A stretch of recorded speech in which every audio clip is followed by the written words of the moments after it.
Dear Brother Bado, isa po akong ina sa gulang na 42. Nagpasalamat ako sa Diyos sapagkat ipinagkaloob niya ang matagal na naming hiling na mag-asawa. Kung paano nabigyan ng solusyon ng isa pang dagok sa aming buhay, ay hayaan po ninyong ilahad ko ang lahat dito sa inyong programa na alam kong maraming sumusubaybay. Ganito po yun.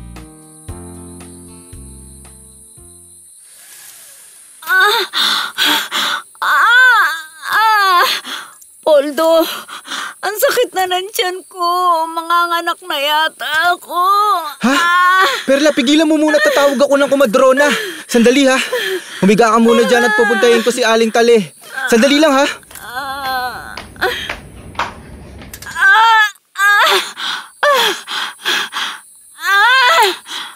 Sige pa. Konti pa, Perla.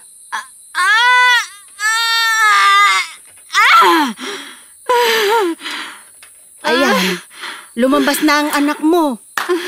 Babae ang anak mo, Perla. Salamat po, Panginoon. Salamat po, Aling Tale.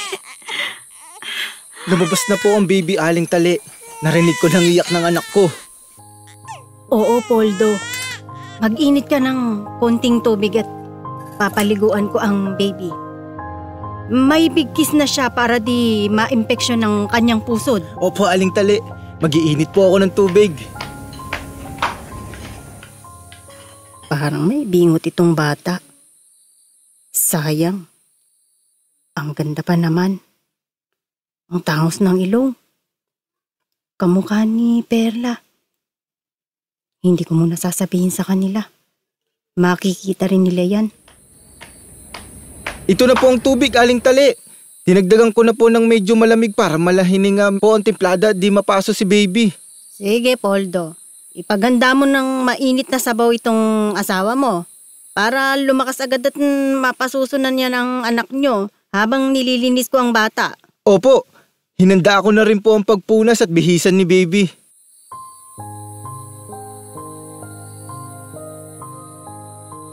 Oo, anak. Di ka na kay nanay, ha? Ha? Bakit ganyan ang labi ng anak ko?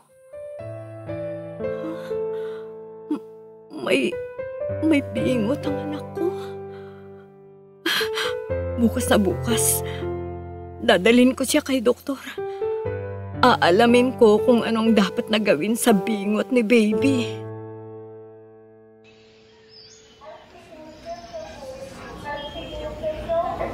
Good morning po, Doc. Ikukonsulta ko po sana itong bingot ng baby ko. Nagkabingot po ba siya dahil disgrasya pong napaupo ako bigla sa sopa namin ang buntis po ako dahil sa gulat ko sa paputok ng bagong taon? Ano po bang mabuti para sa kanya? Mrs., wala pong kinalaman ng pagkakaupo ninyo ng bigla sa sofa sa pagiging bingot ng anak ninyo. Kinulang po kayo ng folic acid na tinatawag. Vitamins po iyon dapat sa mga buntis para maiwasan ang mga ganitong kakulangan. Kung ganun po, dapat po pala kumukonsulta mga nagdadalang tao sa mga doktor para maiwasan ang katulad ng nangyari sa baby ko. Opo, Mrs. Pero sa ngayon na hindi ko pa mai-a-advise ang pagpapa-opera sa bata. Sapagkat sanggol pa lang siya, di pa advisable ang operation. Tama po yung breastfeeding na ginagawa niyo sa kanya. Salamat po, Doktor. Nag-alala ako, Perla. Baka maging dahilan ng inferiority complex ng anak natin ang pagiging bingot niya. Yun na nga, Poldo. Kung pa-o-opera natin, paglaki-laki niya, wala naman tayong sapat na pera. Pag-ipunan natin. Pagbubutihin ko ang trabaho ko para makapag-ipon tayo. Paano naman tayo makakaipon, Poldo? Sa mga kailangan lang ni baby, kulang na ang sahod mo. Pabibinyagan pa natin si Cindy. Ang ganda pa naman ng napili mong pangalan ni baby, Cindy. Palayaw lang yan, Poldo. Pag pabibinyagan natin siya, Cinderella de los Reyes siya. O diba, ang ganda? May bingot nga lang ang anak natin pero napakaganda ng kanyang mukha. Nakuha niya ang ganda mo, Perla. Gagawa tayo ng paraan para mapa-opera natin si Cindy.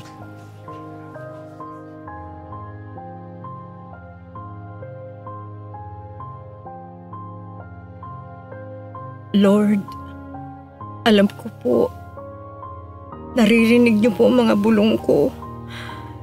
Tulungan niyo po kami na mapa-opera ang anak namin. Wala po akong alam na paraan para makapag-ipon ng pera. Kulang na kulang po ang sahod ng aking asawa. Pakinggan niyo po ang mga bulong ko sa inyo, Panginoon.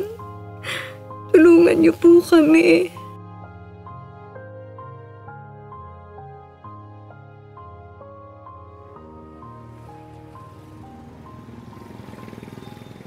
Ang bait naman ng doktor na ito. Nagbabayan-bayan siya para makatulong sa mga may bingot.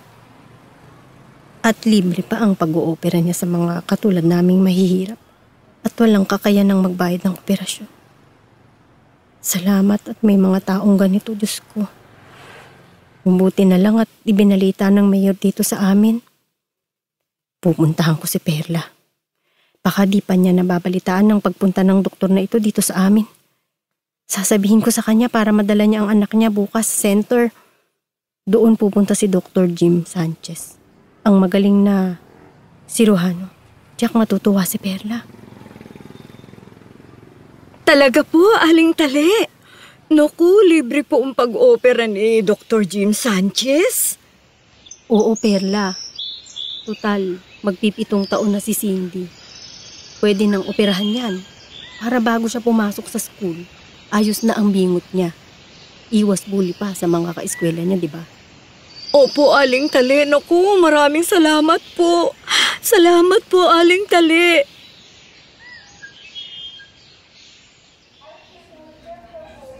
O ayan, Beses de los Reyes. Tapos na po ang operasyon. May mga konting gamot lang para sa pagpapabilis ng paggaling ng opera niya. Hindi ko po mailarawan ang tuwa sa puso ko, Doc Jim. Napakalaking tulong po nito para sa amin. Maraming salamat po. Doc Jim, hulog po kayo ng langit sa amin. Sa mga sandaling kailangan namin ng tulong nyo, naparito kayo sa lugar namin sa Bulacan. Maraming salamat po. Una po sa Panginoon at sa inyo po, Dr. Jim Sanchez.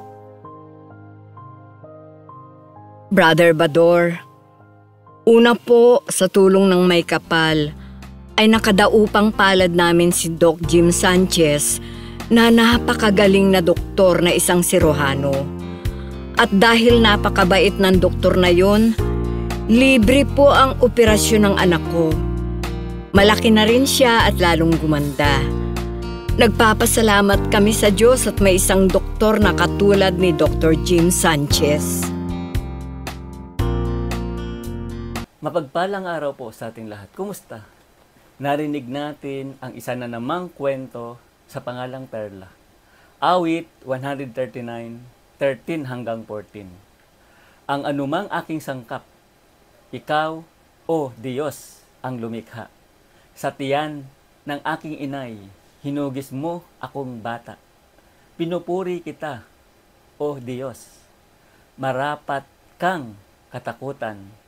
Ang lahat ng gawain mo ay kahanga-hangang tunay. Sa loob ng aking puso, lahat ito'y nakakintal. Para po sa mga naging pasyente ng mga medical mission at para po sa lahat, hindi mo naman kailangan na may mapatunayan ka sa iba. Hindi naman kasi nakadepende sa sasabihin ng ibang tao ang buhay mo.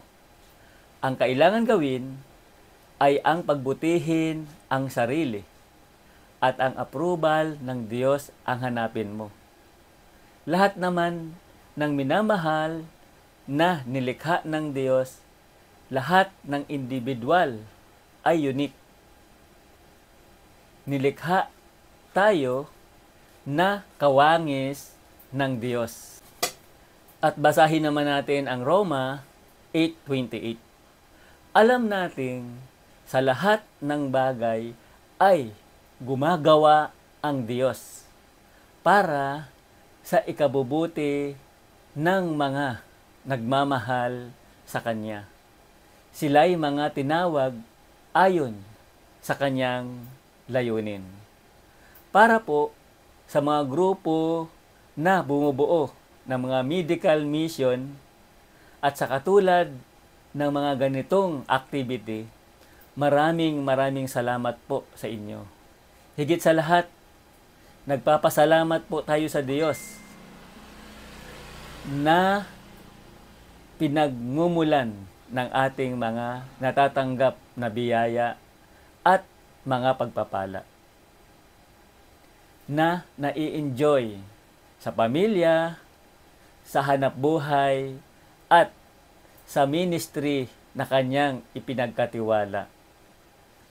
Ikaw ay nakakatulong sa kapwa dahil ikaw ay instrumento na nasa kamay ng Diyos. Hebreo 13:16. Huwag niyong kalimutang gumawa ng mabuti at i-share sa iba kung anong meron kayo. Kasi ito ang mga sacrifices na nagpapasaya sa Diyos. Mga awit 102. Maglingkod kayo sa Panginoon na may kagalakan. Magsilapit kayo sa Kanyang harapan na may awitan. Ikaw na naging pasyente o ikaw na isang doktor, mga LGU, mga private, mga group of association, ang presensya nyo, ang presensya mo ay isang malaking patunay ng pagmamahal ng Diyos. At ang buhay ay regalo para mag-enjoy. At habang may buhay, may pag-asa. At ang ating pag-asa ay ang pag-asa kay Kristo. Halika, manalangin tayo. Heavenly Father, itinataas po namin ang aming papuri at pasasalamat. O aming dakilang Diyos at Panginoon, salamat sa lahat ng pagpapala at biyayang binigay mo sa amin.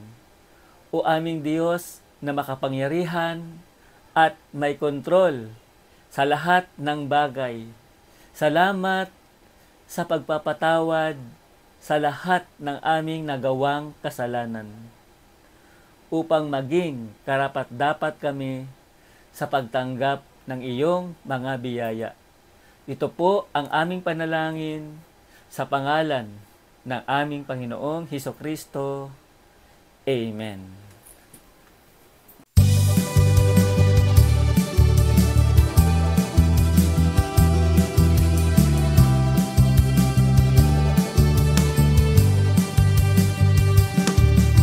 Si Jesus ay kumakatok sa atin, ang puso'y pagbuksan, siya'y naghihintay. Huwag mag-alinlangan upang maliwanagan. Ikaw, ako, tayo'y Kanyang minamahal. Ito ang dapat na malaman ko, na tunay siyang nagmamahal sa akin. Dapat lamang natin siyang papurihan, pagkat siya ang Diyos sa akin lumalang. Ika'y Kanyang nilikha, kay gandang pagmasdan, at sa kapwa ay mayroong pagmamahal, pangunawa sa kapwa, laging nakaraan, dahil siya'y nasa puso't isipan. Dapat na Kanyang pagharian